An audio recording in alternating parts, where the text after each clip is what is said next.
រំជួយដីនៅក្នុងប្រទេសថៃក្នុងខែ3ថ្ងៃទី28ឆ្នាំ2025អ្នកទាំងអស់គ្នាពិតជាបានឃើញហើយគឺគេផ្សាយតាមព័ត៌មានតាមបណ្ដាប្រទេសនានាឬមួយក៏តាម Facebook TikTok YouTube or Instagram និយាយទៅអ្នកទាំងអស់គ្នាឃើញទស្សនវិជ្ជាគឺប្រជាជនណាគ្រប់សាសជាតិទាំងអស់ដែលកំពុងតែរត់ចលាចលណា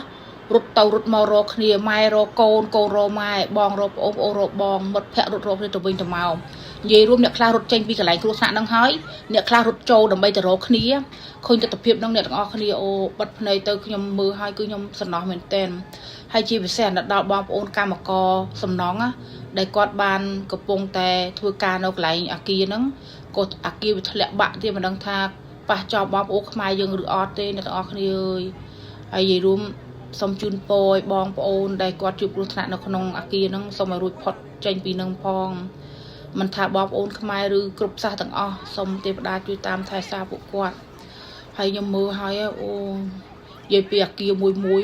អង្គើអស់ហើយប្រជាជនរត់អានេះចេះស្នាល្អអត់ជន់គ្នាអ្នកទាំងអស់គ្នាបើសិនជាជន់គ្នាវិញគឺកប់រយតែដូចរឿងឆ្លាស់ដែរហើយមើលទីក្រុងរបស់ថៃគឺស្អាតមែនទែនអាខ្សិតតែអាគារសុទ្ធតែម្ដងមានតែប៉ុណ្្នឹងទាំងអស់គ្នាអូខេអរគុណច្រើន